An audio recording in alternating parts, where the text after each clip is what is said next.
জিলাপি, চুলা বোনা, পেঁয়াজু, মিষ্টি এবং পাটিসাপটা। আসসালামু আলাইকুম। মামা ইফতারি নিয়ে এসেছেন, সাথে ইপসিও এসেছে। অন্য সময় বৌমা আসলেও এবার আসতে পারেননি, কারণ আমাদের একটা ছোট্ট ফুটফুটে মামাতো ভাই হয়েছে। সবাই আমার মামাতো ভাইটার জন্য দোয়া করবেন। ভাইটাকে আমরা এখনো দেখতে পারিনি, কিন্তু ছবি ও ভিডিও কলে দেখেছি। মা অসুস্থ তো, তাই আমাদের একা একা কোথাও যেতে দিতে ভয় পান। ভাইটা নাকি আমার নানুর মতো হয়েছে, তবে মামা বলেছেন 40 দিন পর ভাইটাকে নিয়ে আসবেন। যাই হোক, অন্য প্রসঙ্গে আর গেলাম না, ইফতারি নিয়েই আলাপ করি। মামা আসতেই আমি এগিয়ে গেলাম মামাকে নিয়ে আসার জন্য, কারণ মামা আসলে আমাদের মনে হয় ঈদ ঈদ।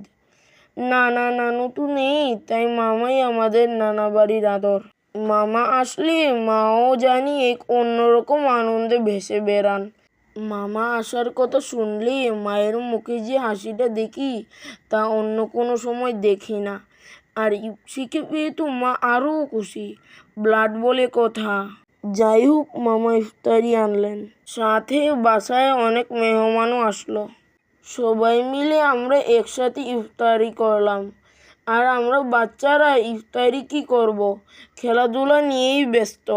আমাদের দুষ্টামির যন্ত্রণায় বড়রা যেন অতিষ্ঠ হয়ে গেল। সব কিছু ভিডিও করতে পারিনি, আপনাদেরও দেখাতে পারিনি, এজন্য সরি।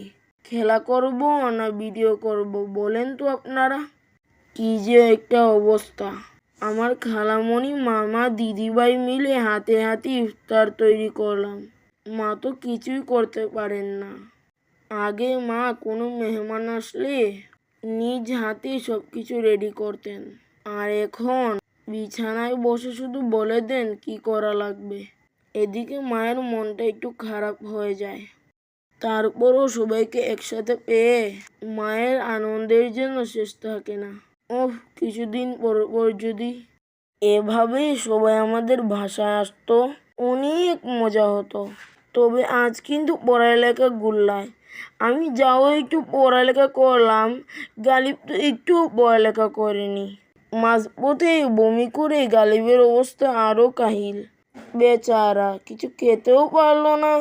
কিছু খেতে পারি আর না পারি তা বড় কথা না, এনজয় করেছি, এটাই অনেক বড় কিছু। আল্লাহ হাফিজ। আমাদের জন্য দোয়া করবেন।